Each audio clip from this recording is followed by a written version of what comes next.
Oui, bonsoir à tout le monde. Oui, donc c'est notre leçon numéro 58. Avant de commencer, c'est bien de préciser et de rappeler qu'on aura une longue nuit de méditation. Donc, c'est la nuit de samedi 2 octobre jusqu'à, bien sûr, dimanche 3 octobre. Il y aura plusieurs intervenants et des méditations. Ça, c'est une nuit organisée à l'île de la Réunion. Il y aura plusieurs intervenants. Je ne peux pas dire toute la liste, mais parmi ceux que vous connaissez, les gens que vous connaissez, donc Jetsumna Tenzin Palmo aura une intervention et je vous enverrai prochainement l'horaire des intervenants. Notre cher aussi professeur Jacques Vigne aura une intervention, docteur Louis Saliba moi-même, donc j'aurai une intervention. Ça, je me rappelle bien l'heure au Liban, c'est 21 heures. Pour écouter Jacques Vigne, il faut vraiment veiller jusqu'à, je ne sais pas, après minuit, n'est-ce pas? On ne t'entend pas, Jacques, tu dois... Jacques, ce sera de 1h à 2h du matin pour moi. Oui, oui. Heure de France. Oui, oui, heure de France. Non, heure du Liban, je pense minuit, 1h, heure de France. Donc, ça fera 1h, 2h, heure du Liban. Ouais. Et donc, Tenzin Palmo, elle va intervenir, je crois, à Il faut faire 18h30. réveillon. Ouais. Donc, on vous enverra le programme Alors, en détail. En heure du Liban, 1h, 22h. Donc, heure du Liban, ça sera 18h30, 19h30, a priori. C'est un programme assez long. Je vais traduire l'essentiel en arabe et je vous enverrai en arabe les horaires, surtout des gens que vous connaissez. Et oui. Bien sûr, c'est sur Zoom, exactement comme ce programme. Vous aurez aussi le lien de Zoom et tout le monde est invité à y participer. Ça sera vraiment une nuit excellente de méditation où on peut faire plusieurs méditations, écouter plusieurs personnes qui sont dans la voie, notamment, comme on a dit, Tenzin Palmo, Jacques Vigne et beaucoup d'autres. Moi-même, je vais intervenir aussi. Et puis, il y a 2 ambassadeurs de l'Inde, enfin un ambassadeur et une ambassadrice qui vont introduire. Voilà, donc c'est aussi une reconnaissance. Voilà, Ouais. Ok, oui. C'est très bien. Et de toute façon, moi, je viens d'avoir le programme. Elle me l'a envoyé, Régine, qui est parmi nous maintenant. Et je vais traduire l'essentiel parce que c'est un programme assez lent. Hein. C'est presque 24 heures. Il y aura une vingtaine de personnes qui vont intervenir.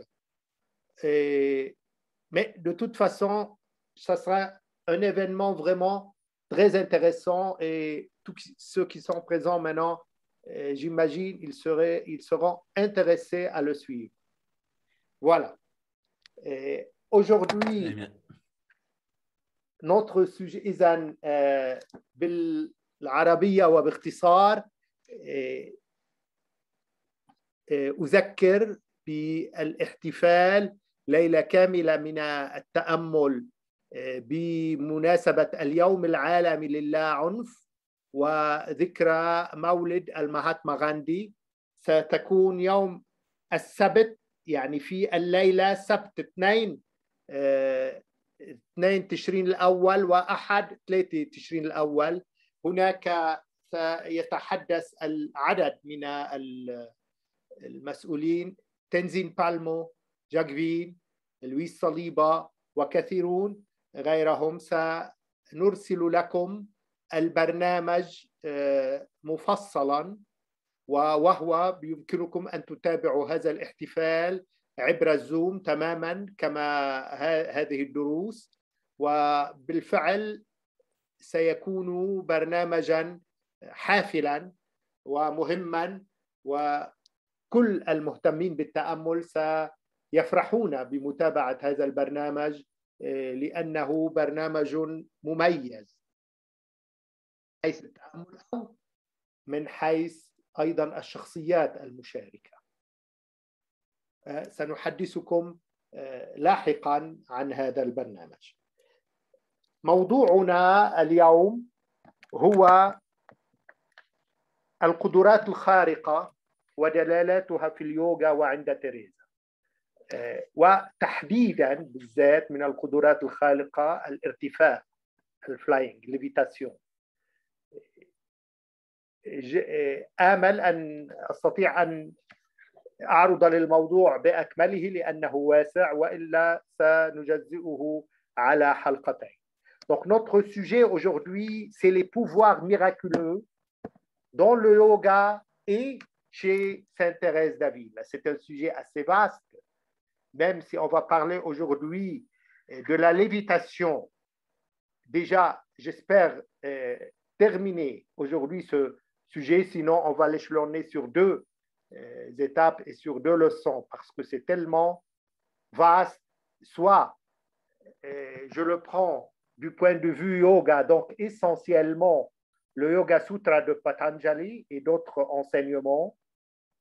Et chez Thérèse d'Avila, ce qui est intéressant, c'est qu'elle nous expose, elle nous raconte ses propres expériences dans ce sujet et que vous allez voir.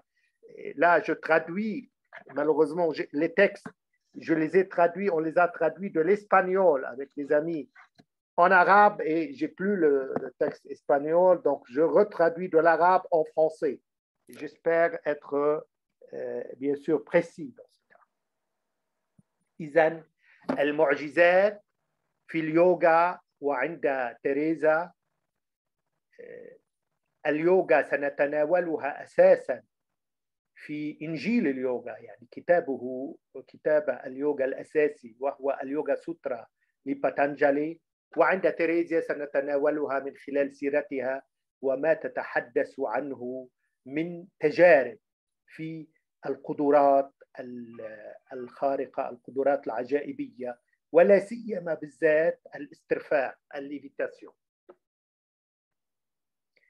أبرز الظواهر التي استوقفت ولا تزال الكثيرين في تجربة القديسة تيريزا الروحية القدرات العجائبية التي كانت تأتيها أثناء التأمل، وقد ذكرت العديد منها في السيرة وفي التقارير، مثل انقطاع النفس، ارتفاع الجسم عن الأرض ليفيتاسيون، أو ما يعرف بالطيران اليومي، ورؤية الأحداث الآتية والمستقبل أو النبوءات. وهذه القدرات عينها هي أكثر ما يلفت ويثير انتباه الناس واهتمامهم عند اليوغيين، حتى غدا تعبير يوغي في الهند وفي الغرب من ثم مرادفا لساحر أو صاحب خوارق يستطيع أن ينقطع عن التنفس لفترات طويلة، وهو ما سجله الطب الحديث وحار في شرحه. ويستطيع اليوغي كذلك أن يطير في الهواء أو يختفي عن الأنظار ويشفي الأمراض أو يتنبأ بأحداث المستقبل وغير ذلك من القدرات.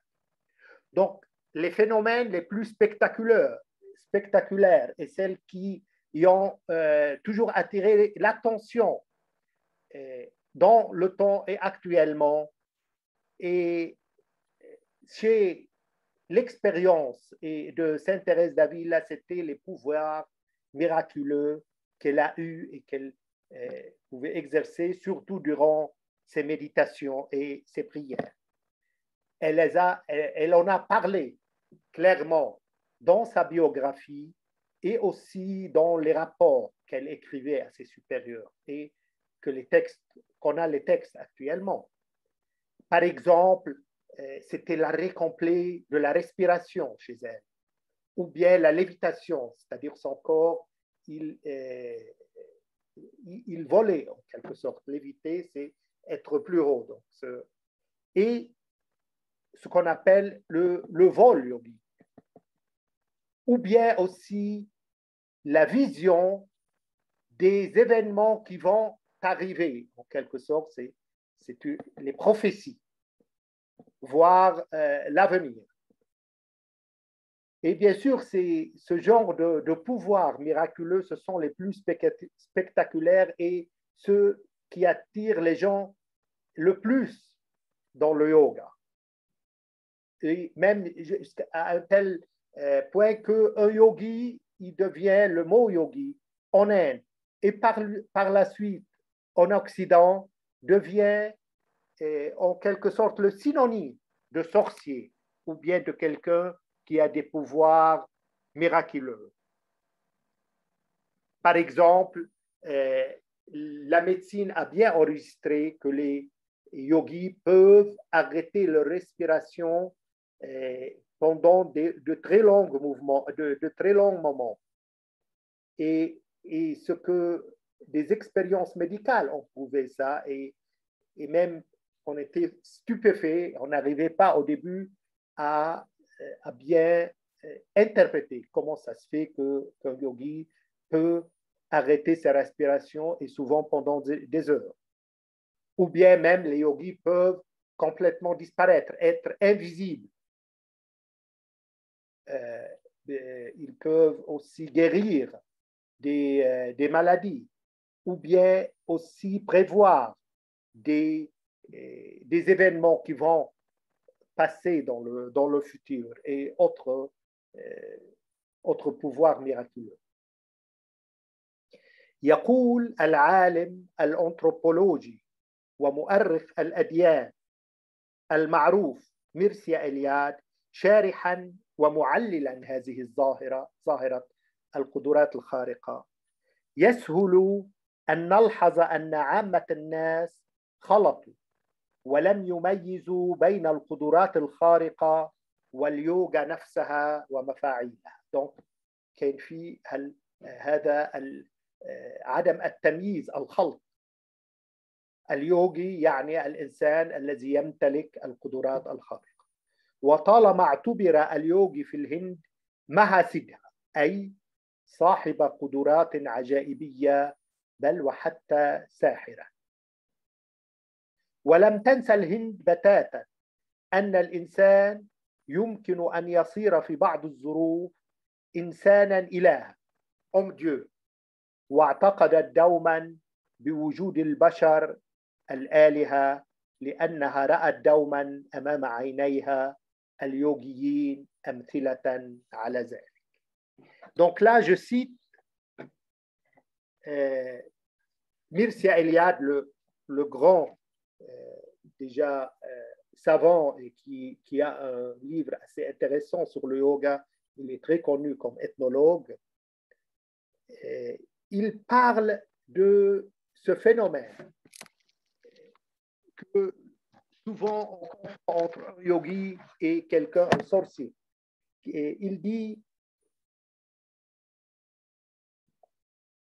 il est facile de remarquer que la majorité des gens n'ont pas distingué entre les pouvoirs miraculeux et le yoga lui-même et ses effets. Le yogi a toujours été considéré un mahasiddhi, c'est-à-dire quelqu'un qui a des pouvoirs miraculeux ou même un sorcier.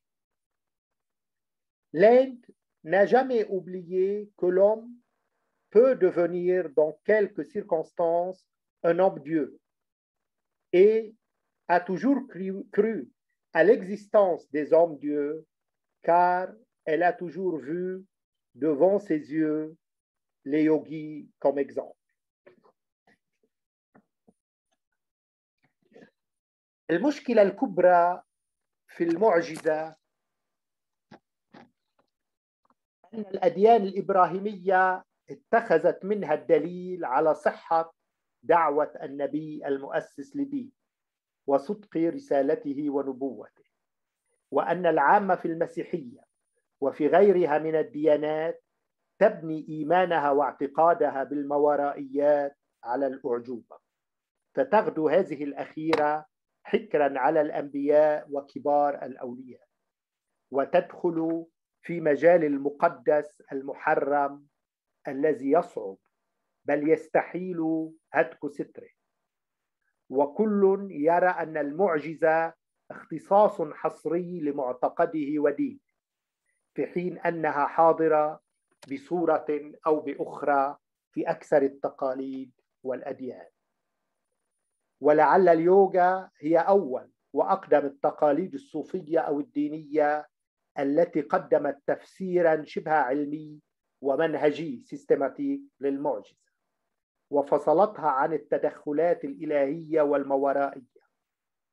ففي اليوغا سوترا النص المؤسس لليوغا القرن الرابع قبل المسيح خصص باتانجالي فصلا كاملا من فصول كتابه الأربعة للقدرات الخارقة سيدهز، شرح فيه ماهية هذه الظواهر وأسبابها، وأوضح كيف يمكن لليوغي أن يحصل أو يصل إلى كل منها، ولا يتيح لنا ضيق المجال أن نتناول كل هذه القدرات، لذا سنقصر الحديث على ما نراه واضحا في سيرة تيريزيا وشهاداتها ونعرض شرح اليوغا له.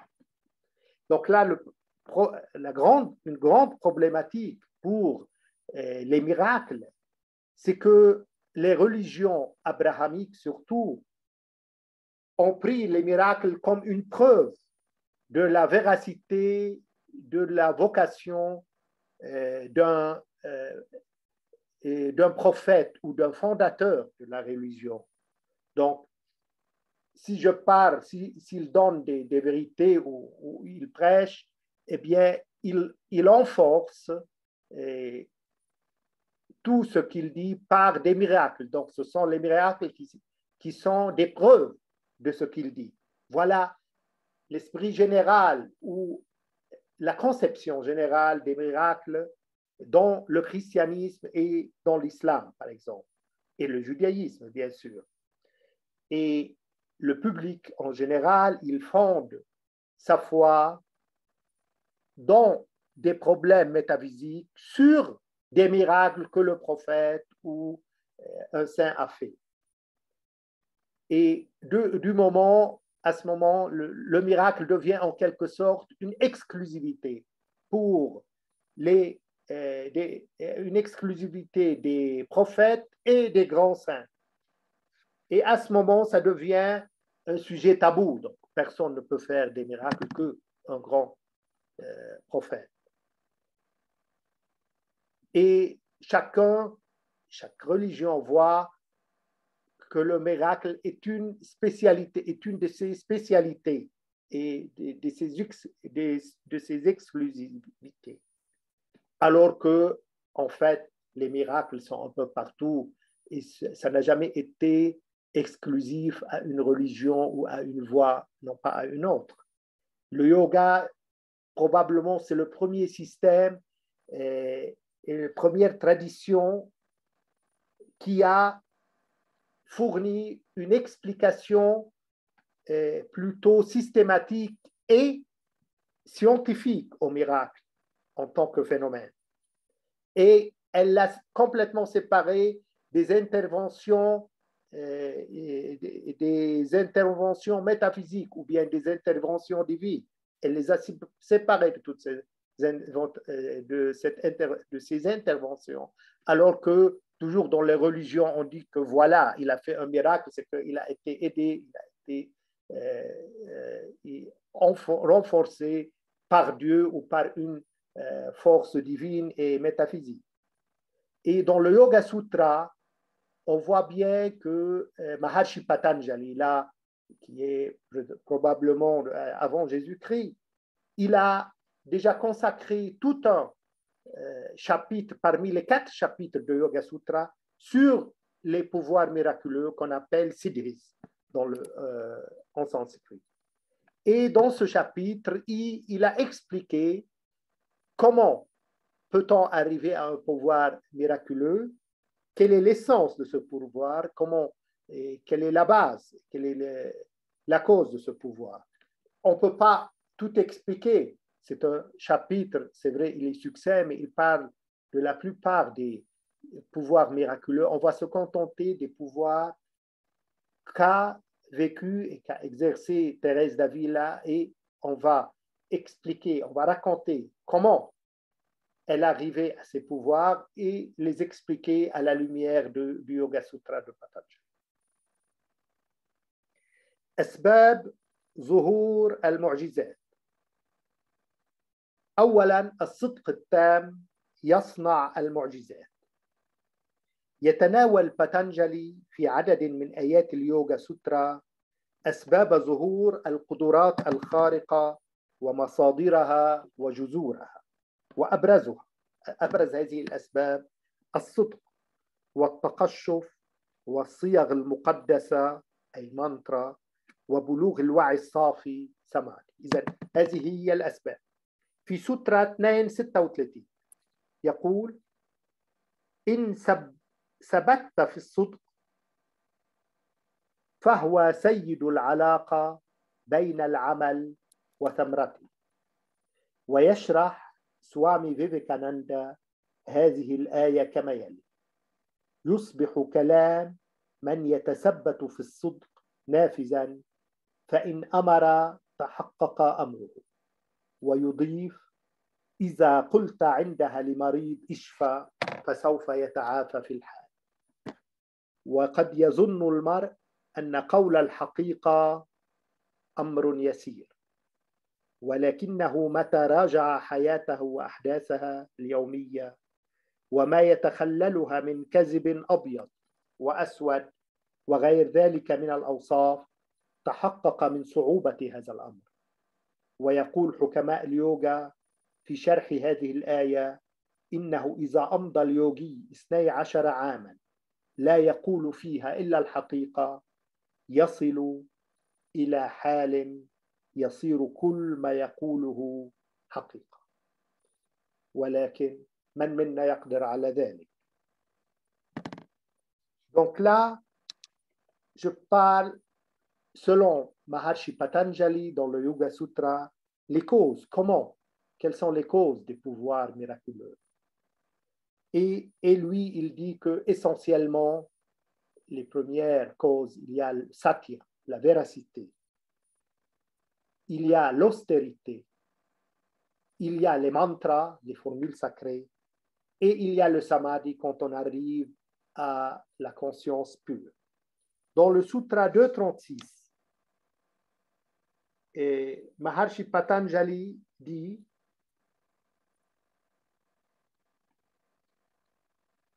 quand vous serez stable dans la véracité, à ce moment, la véracité, elle est le maître de la relation entre le travail et les fruits du travail, ou bien entre l'action et le fruit de l'action. Et Swami Vivekananda, il explique ça en disant: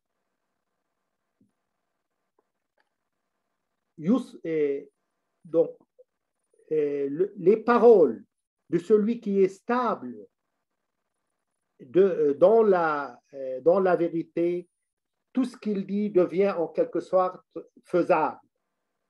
S'il ordonne une chose, elle devient réalisée, elle sera réalisée.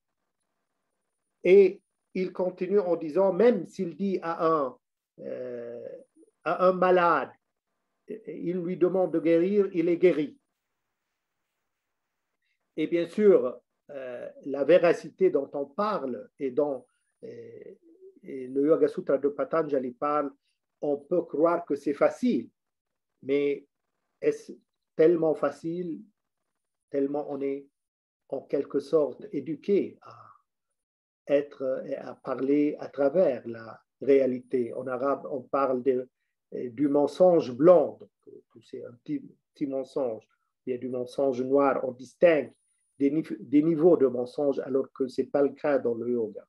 Et dans le yoga, les sages qui ont expliqué ce sutra de Patanjali, c'est-à-dire le 236, ils disent que si l'homme, l'être humain, passe 12 ans à ne dire que la vérité, il arrive à un moment où tout ce qu'il dit devient vérité. Mais voilà, là, c'est un grand défi. Qui peut rester 12 ans à ne dire que la vérité? Là, c'est un grand défi.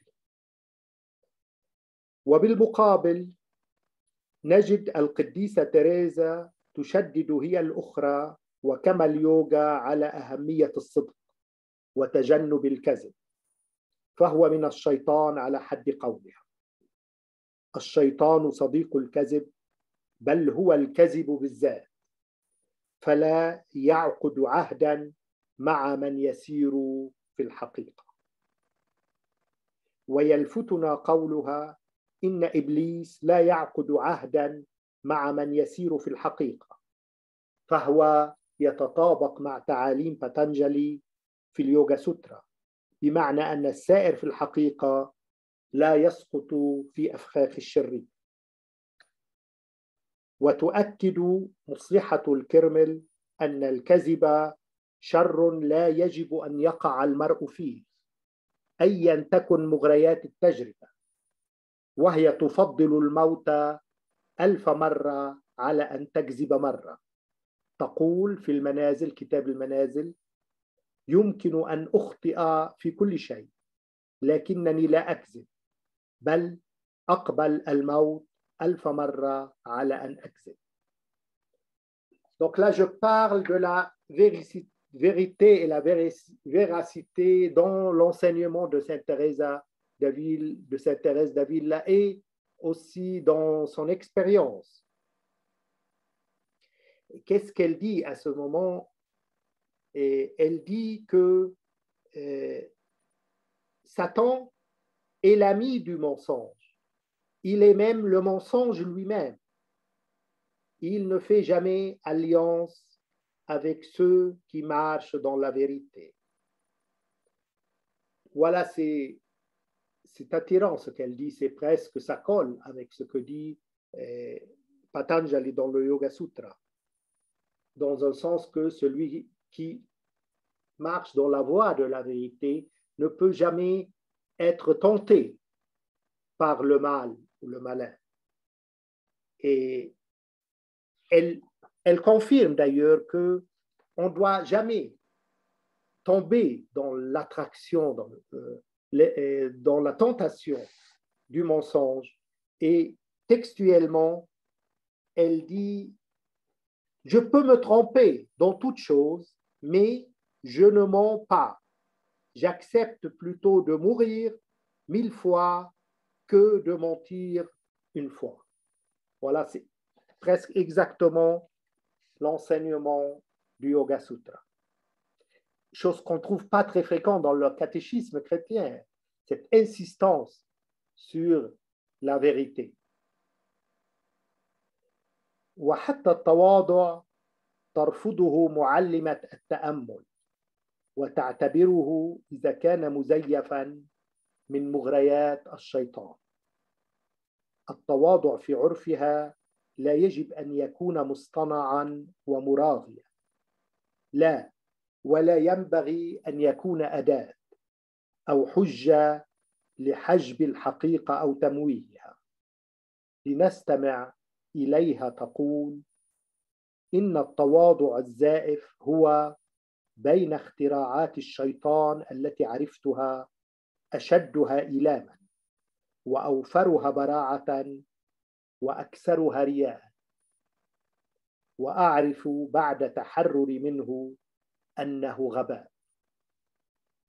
تستوقفنا حرارة كلمات تيريزا ونشعر بلسع لهوبها، فالصدق في طبيعته وقدرته نار تحرق كل زيف، حتى لو تجلبب هذا الأخير بجلباب الفضائل.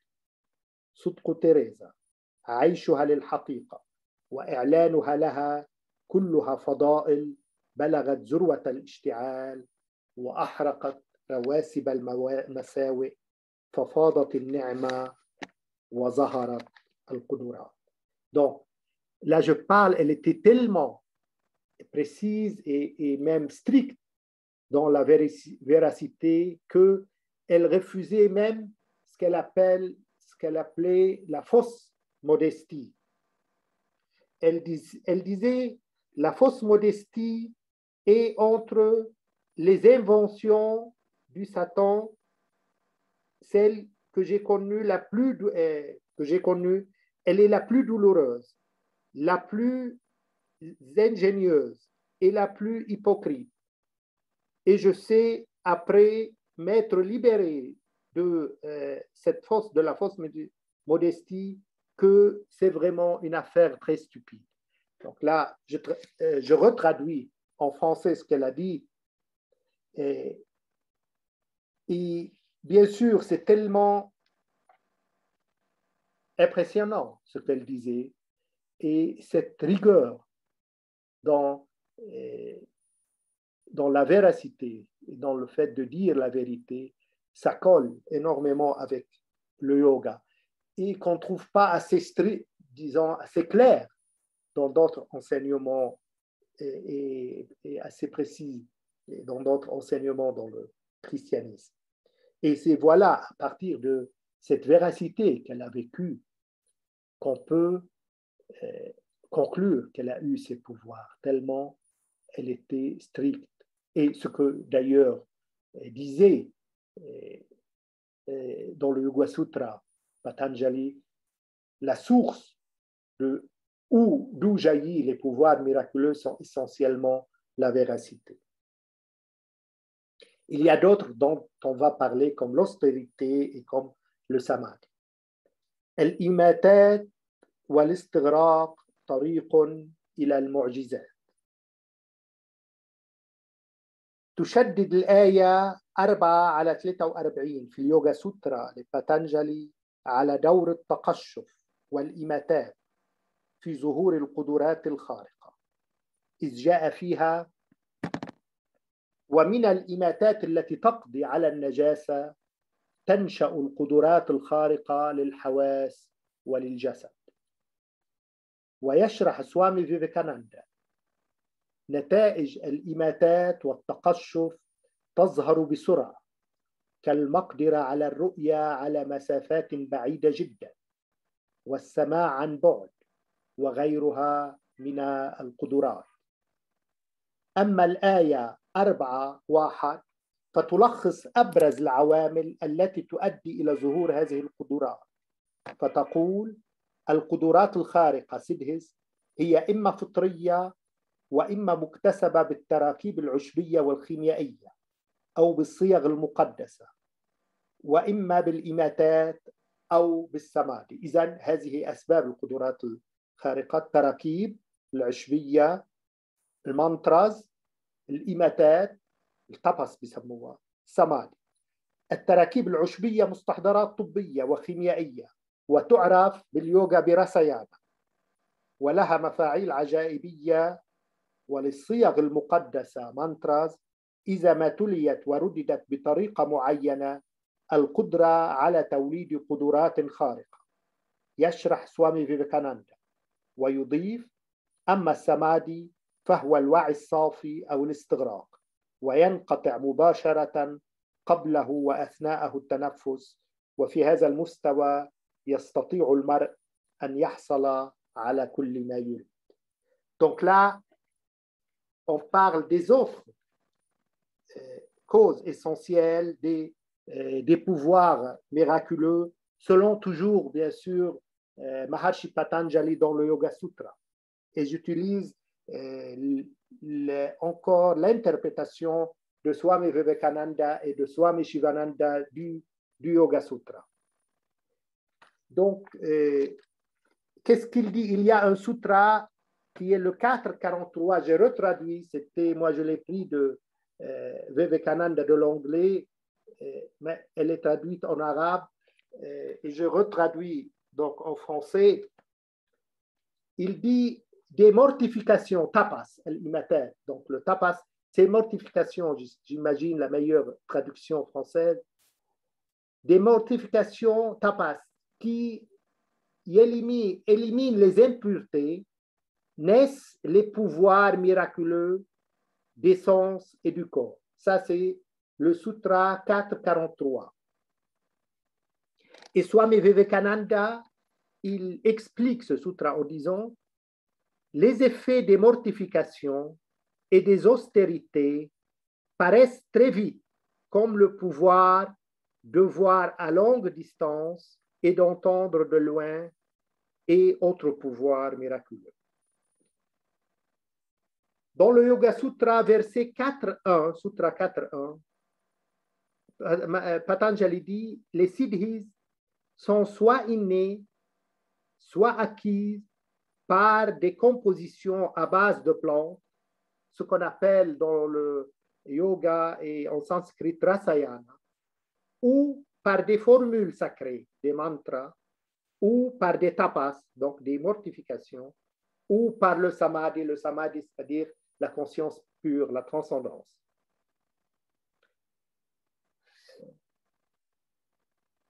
Et donc là, il s'agit, il précise, Swami, il précise Maharshi Patanjali, d'abord les rasayana, donc les formules, comme on a dit, les formules médicales.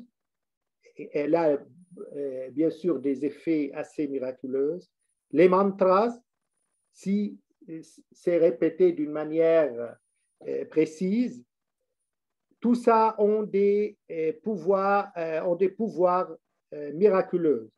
Swami Vivekananda le dit, et il conclut en disant, mais le samadhi, c'est le plus grand pouvoir pour arriver à ces pouvoirs miraculeux. Il explique, c'est la conscience pure, avec, surtout avant le samadhi, et durant le samadhi, et juste après, la respiration s'arrête presque complètement, et à ce niveau, l'individu, le pratiquant, peut obtenir tout ce qu'il veut. Et là, je parle de la lévitation précisément. الاسترفاع ومراحل ظهوره. ومن هذه القدرات سنتناول واحدة نراها جلية واضحة عند تيريزا، ألا وهي الارتفاع عن الأرض أو الطيران اليوغي، ليفيتاسيون، فنعرض لها في مصادر اليوغا أسبابا وظواهر وعوامل ومفاعيل، ثم ننتقل لتفحص هذه الظاهرة عند قديستنا. Donc, on ne peut pas tout exposer parce qu'il y a tout un chapitre chez Patanjali sur les pouvoirs miraculeux siddhis. On va parler aujourd'hui d'un seul pouvoir miraculeux et spectaculaire qu'on trouve chez Thérèse d'Avila et qui est expliqué aussi en même temps chez Patanjali. Donc, c'est la lévitation, comment on peut se lever, être plus haut, et durant surtout la méditation. On va la voir d'abord comment Patanjali l'explique et par la suite comment Thérèse l'a vécu et l'a raconté. يتناول باتانجالي ظاهرة الطيران اليوغي في الآية 43 من الفصل السادس المخصص للقدرات الخارقة سيدهيز، بل هو بالحري يعلم اليوغي المريد كيف يصل إلى هذه القدرة. جاء في السوترا 43 بالسميم على العلاقة بين الجسم والأسير أكاشا، وبالتماثل مع خفة خيط من القطن يكسب اليوغي المقدرة على السير في الفضاء. ويشرح سوامي شيفاناندا المتوفى سنة 1963 بممارسة السميمة على العلاقة بين الأسير أكاشا والجسم أو بتطبيقها على خفة القطن يصير الجسم في منتهى الخفة، وبذلك يستطيع اليوغي أن يطير في أي مكان في الفضاء كما العصفور، وبمقدوره كذلك أن يسير حتى على خيوط العنكبوت. Donc, là, Patanjali, il parle des pouvoirs miraculeux, spécialement de la lévitation et du vol yogi, dans le Sutra 43 du troisième chapitre. Et ce troisième chapitre qui traite essentiellement des pouvoirs miraculeux. même plutôt, lui, il enseigne au yogi qui pratique le yoga comment arriver à ce pouvoir, c'est-à-dire le pouvoir de voler. Il dit dans le Sutra 3.43, par le samyama, sur la relation entre le corps et l'éther akasha. Et quand il devient comme aussi léger, aussi léger qu'un fil de coton, à ce moment, le yogi acquiert cette possibilité, ce pouvoir de marcher dans l'espace, c'est-à-dire voler. Et Swami Shivananda, il explique ce sutra en disant, par samyama, sur la relation entre l'éther et le corps, ou en l'appliquant sur la légèreté du coton, le corps devient très léger. Ainsi, le yogi pourra voler dans n'importe quel endroit dans l'espace comme un oiseau. Il pourra aussi marcher même sur les toiles d'araignée.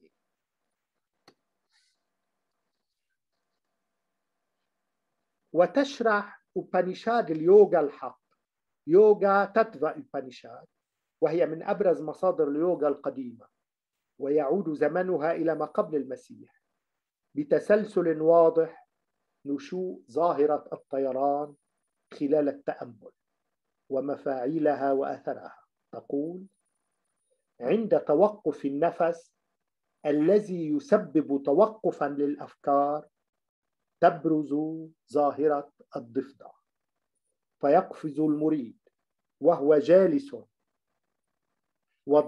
في وضعية اللوتس ويسب كالضفدع. لنلاحظ أولا التسلسل الجليل الظواهر، توقف التنفس الذي يؤدي حتما إلى سكون الفكر وتوقف الأفكار، ما يعني وصول اليوغي إلى حالة الاستغراق أو الوعي الصافي سمادي. ولا بد أن نتنبه هنا إلى أن اليوغي جالس في وضعية اللوتس، فقدماه محصورتان فوق فخذيه، ما يمنعه عمليا من القفز، ومع ذلك فهو يسب كالضفدع. ونتابع مع أوبانيشاد اليوغا الحق، وهي من أقدم مصادر اليوغا. تقول: ثم تختفي لاحقا هذه الحركات، ولكن الجسد يرتفع عن الأرض، ومع أن المريد يبقى جالسا في الوضعية نفسها فهو يتحرك في الفضاء من دون أن يلمس الأرض.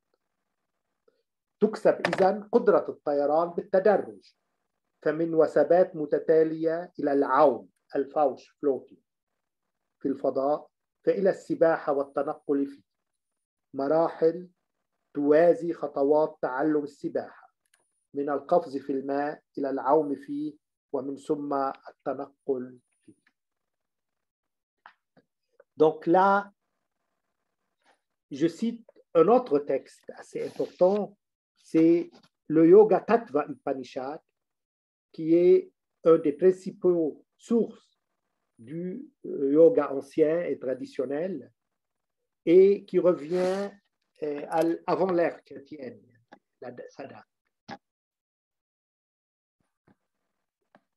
Donc le yoga Tattva Upanishad dit, et je traduis, quand la respiration s'arrête,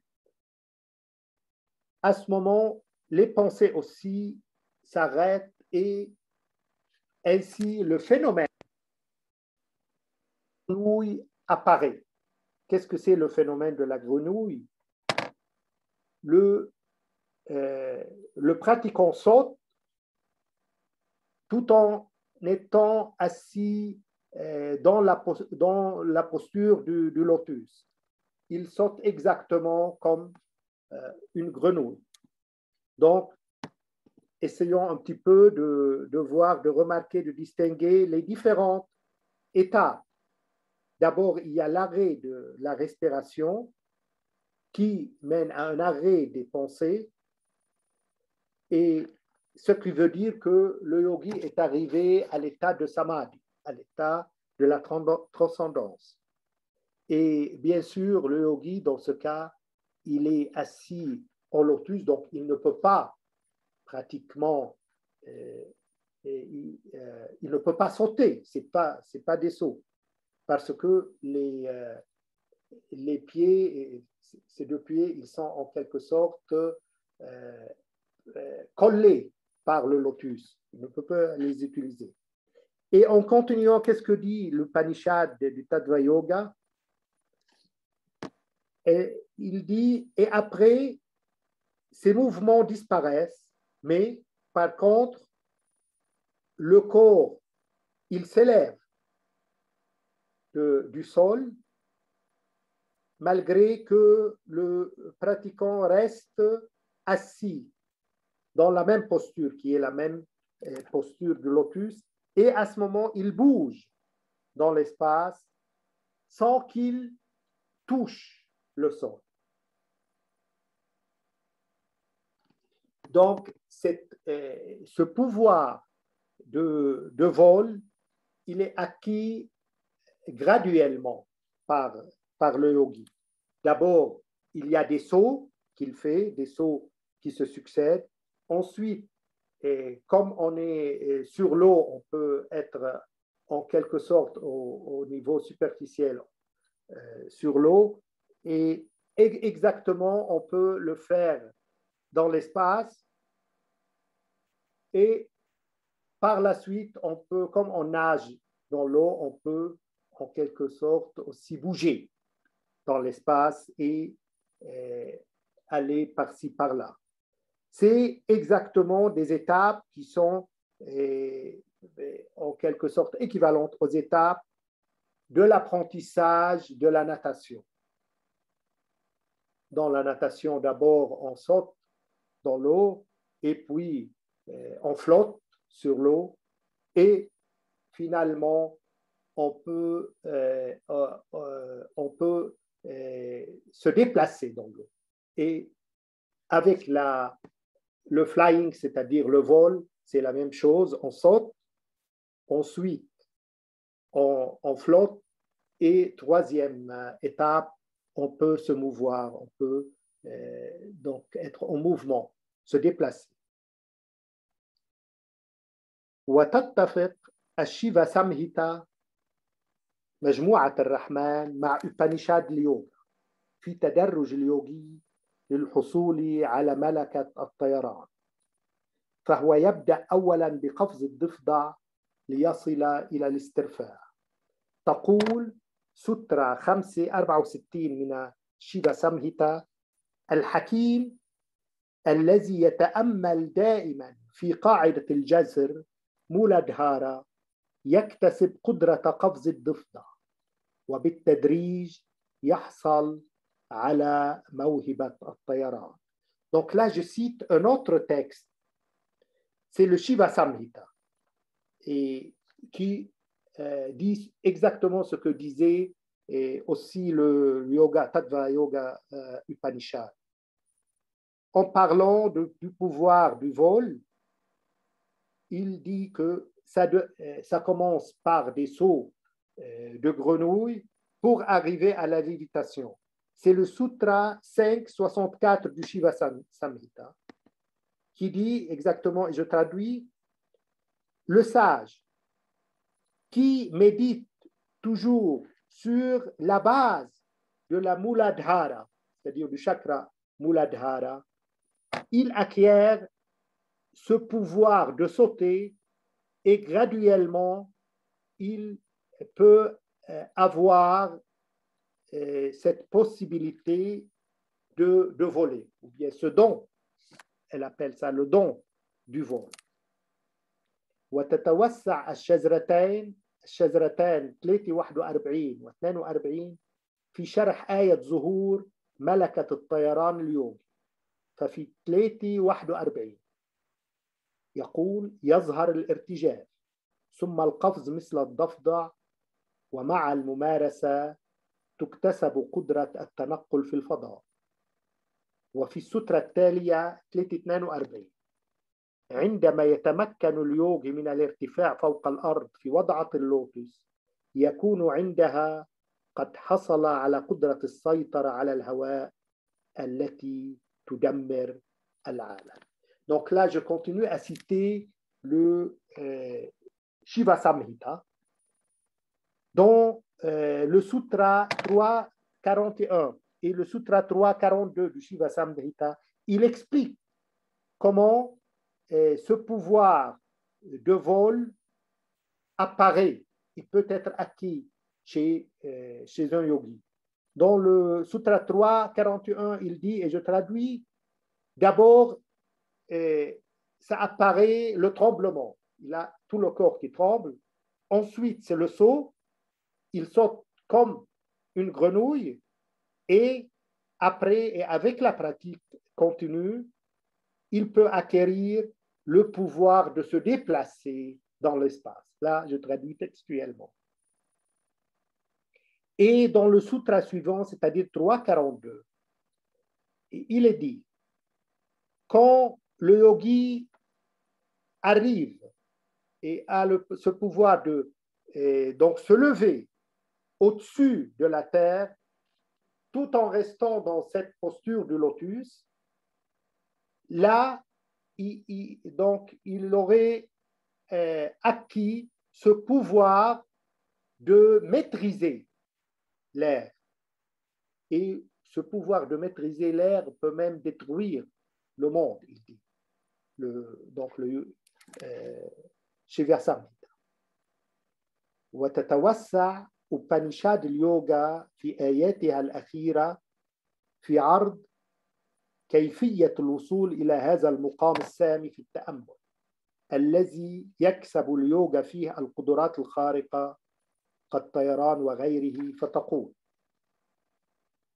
إذا ما توصل الطالب إلى ممارسة التأمل غير الموصوف يصل في 12 يوما إلى هدف اليوغ الأخير أي الاستغراق فيصبح ناجيا حيا بفضل قدرته على حبس تنفسه قدر ما يشاء ويسعه إذا رغب أن يطوف العوالم بفضل قواه ويتنقل كما يشاء. Donc là, je reviens à l'Upanishad qui est, comme j'ai dit, Yoga Tattva Upanishad. Qu'est-ce qu'elle dit à ce propos?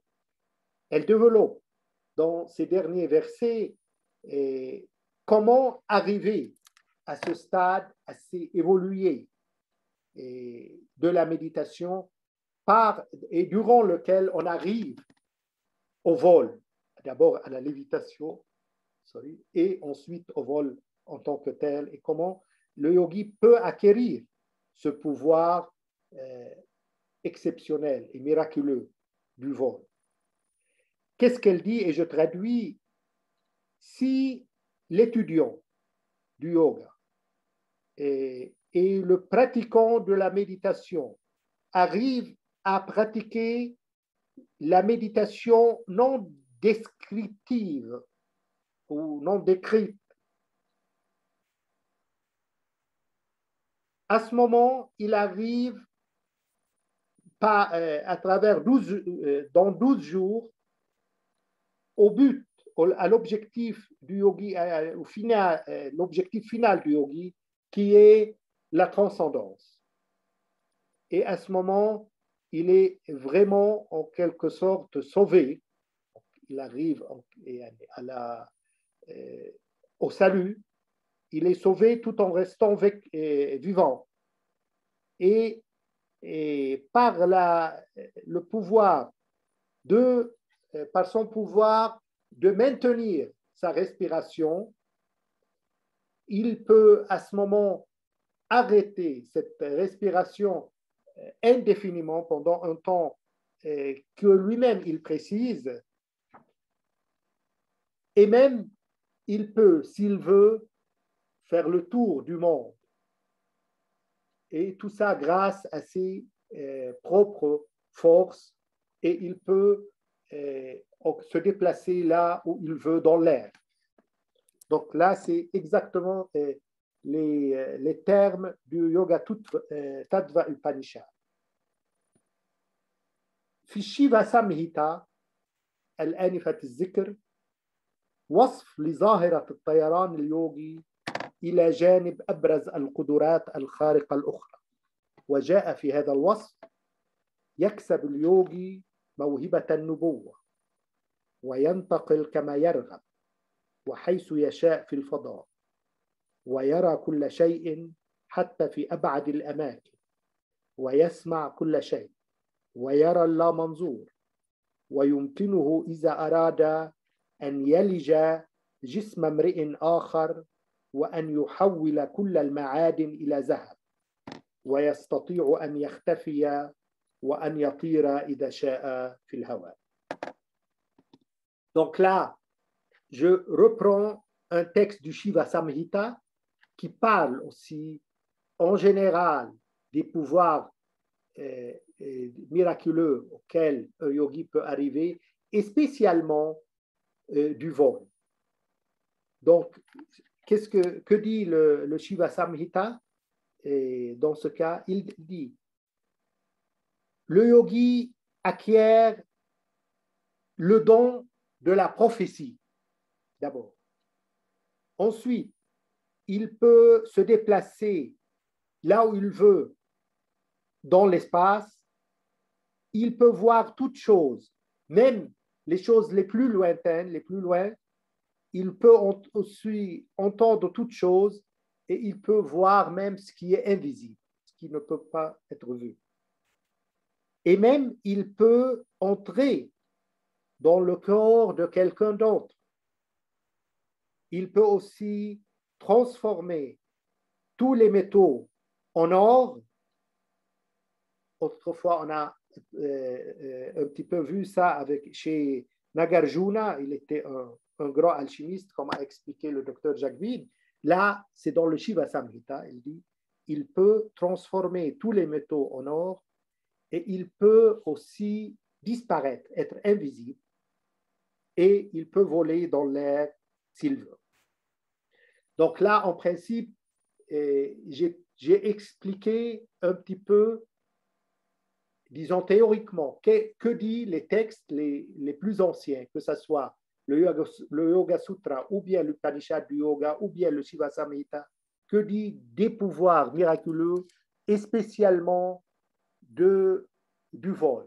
Maintenant, on n'aura pas le temps d'exposer tous les expériences de Thérèse d'Avila. Elle en parle longuement. On va en parler de quelques-unes et par la suite, dans la prochaine fois, on continuera.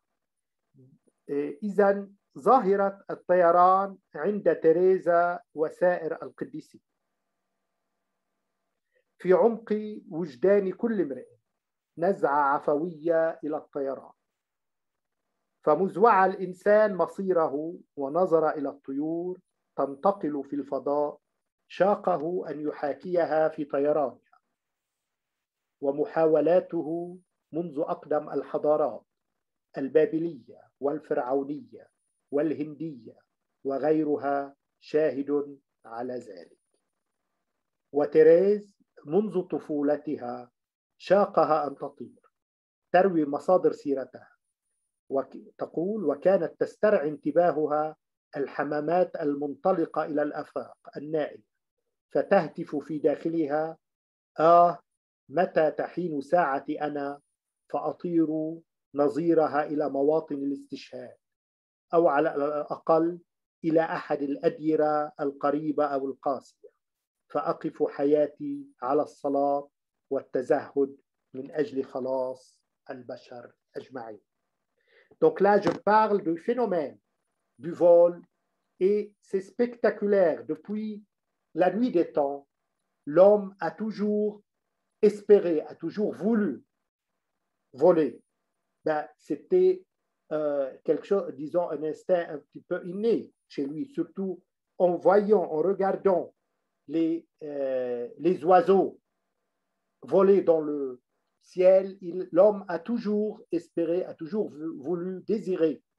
Il a eu ce grand désir de voler.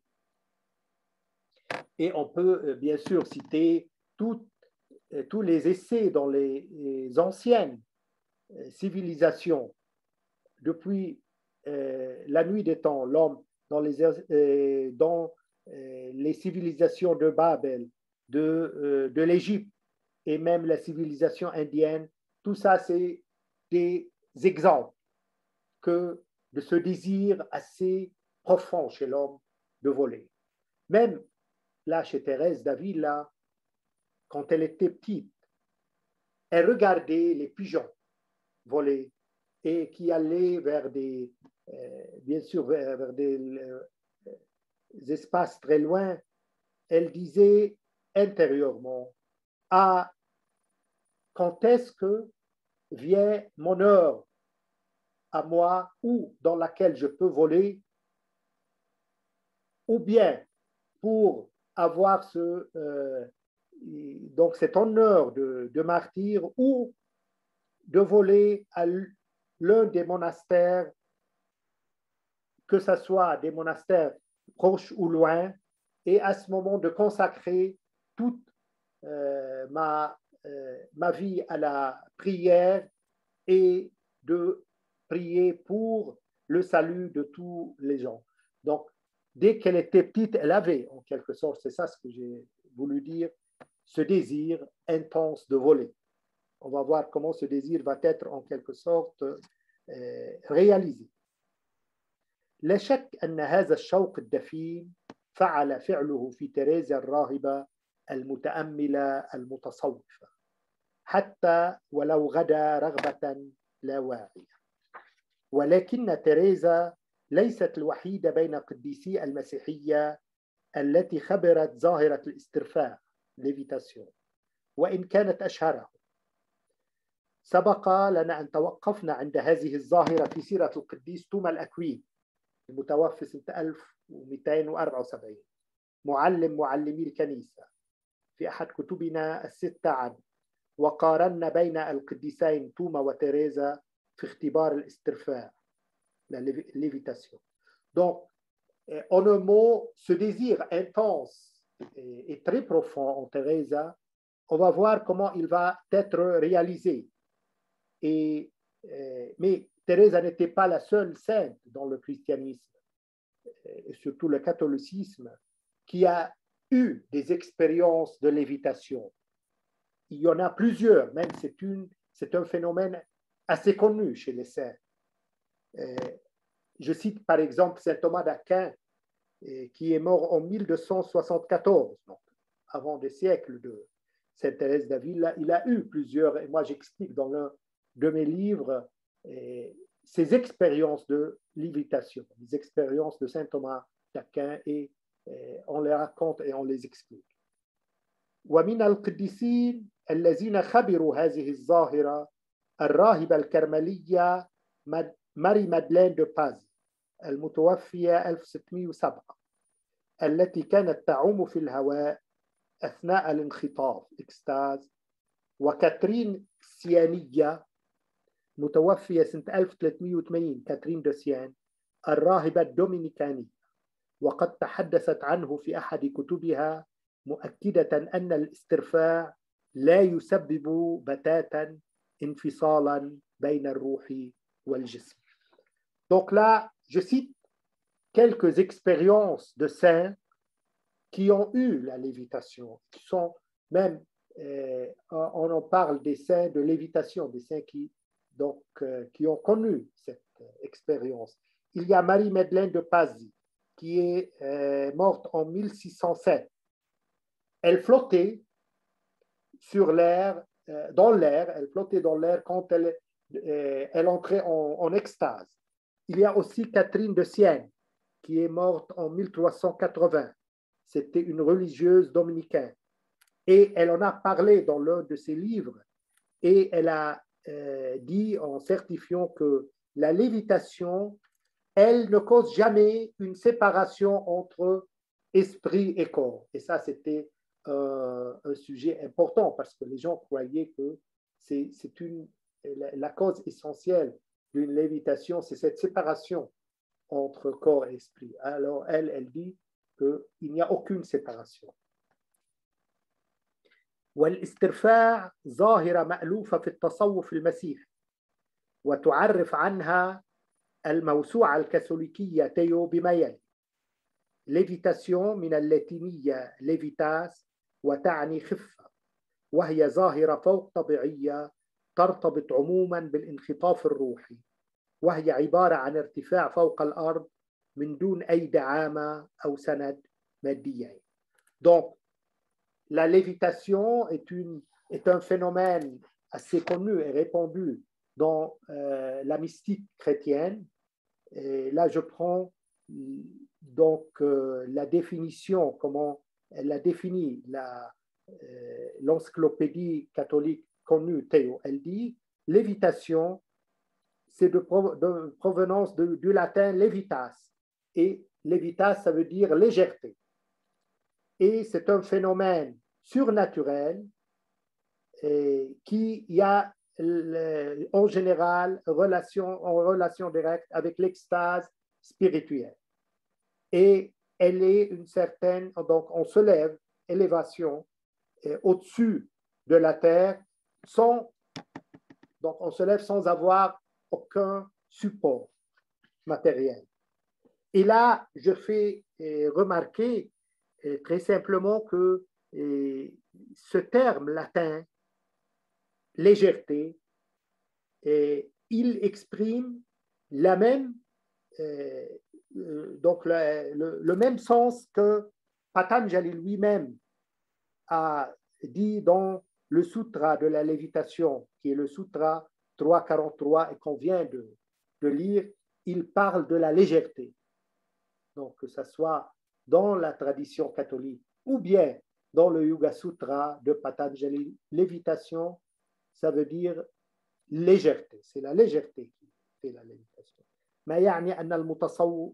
Donc, ce qui veut dire que les deux traditions mystiques, chrétiennes et hindoues, ont expérimenté le phénomène, lui-même un seul phénomène, qui est cette légèreté de corps. إذن قلنا أن ليفيتاس في اللاتينية يعني خفة، وهنا الملاحظ أن باتنجلي في اليوغا سوترا وفي السوترا التي سبق وأن قرأناها سوترا 343 يتحدث تحديدا عن الخفة. يقول خفة خيط القطن بالسميمة على بممارسة السميمة يكون هناك يصير التأمل بخفة خيط القطن. إذن هي هذه الخفة التي تسبب وهذه التي هي سبب أساسي لظاهرة الاسترفاع، ما يعني بالتالي أن التصوفين المسيح والهندي خبرا الظاهرة إياها خفة الجسد التي تؤدي إلى الاسترفاع. Voilà, donc là, on a terminé la partie, disons, théorique des textes, que ce soit dans le christianisme, que ce soit d'abord dans le yoga. On a vu trois catégories de textes. D'abord, on s'est basé sur le Yoga Sutra de Patanjali, qui parle des pouvoirs miraculeux en général et spécialement de la lévitation. Et on a vu deux autres textes. Il y a d'abord le Yoga Tattva Upanishad qui parle aussi et d'une manière expressive et qui explique comment ça se fait, les différentes étapes de la lévitation et comment un yogi y arrive. Et pour finir par un troisième texte aussi assez important qui est donc le Shiva Samhita. Et donc c'est avec bien sûr des explications. On a pris comment Swami Vivekananda explique le Yoga Sutra et comment Swami Shivananda l'explique de son côté. Et ensuite, ces deux textes. Maintenant, dans la fois prochaine, du moment qu'il ne reste plus assez de temps, on va parler pratiquement comment Thérèse d'Avila a eu l'expérience de la lévitation, comment elle l'a expliqué et comment des yogis aussi ont eu cette même expérience et quelle explication ils ont donné à ça. إذا نختم رأينا الجانبين المسيحي واليوغي الهندوسي في نظرتهما وشرحهما للقدرات العجائبية والقدرات الخارقة، ولا سيما الاسترفاع الليفيتاسيون والطيران اليوغي. كيف يتحدث أساساً النص الرئيسي في اليوغا وهو اليوغا سوترا لباتانجالي، كيف يتحدث عن القدرات الخارقة السيدهيز يسميها، وكيف يمكن لليوغي أن يصل إلى هذه القدرات. كما رأينا شروحات لباتانجالي عند سوامي فيفيكاناندا وكذلك سوامي شيفاناندا، ثم استعرضنا نصوصا أخرى مهمة في هذا الإطار، ولا سيما يوغا تاتفا إبانيشاد ماذا تقول ومراحل الوصول إلى الطيران والاسترفاع، والشيفا سامهيتا. في الحلقة المقبلة سنتناول الناحية العملية، أي الأسبوع المقبل كيف وصلت تيريزا دافيلا إلى الطيران الاسترفاع أثناء الصلاة، وكيف روت ذلك وما هي أسباب ذلك، وكذلك من ناحية أخرى هذه التجارب نفسها في اليوغا، كيف خبر اليوغيون تجارب الاسترفاع وكيف شرحوها ورووها. Voilà, donc je termine là pour vous donner la parole, et si vous avez des questions, je ne sais pas, on peut en parler, mais ça dépend. La parole va être à vous, Dr. Jacqueline, et comme vous avez dit que vous allez faire une méditation guidée sur la tristesse, de la tristesse à la joie. D'abord, je vais arrêter pour recommencer là.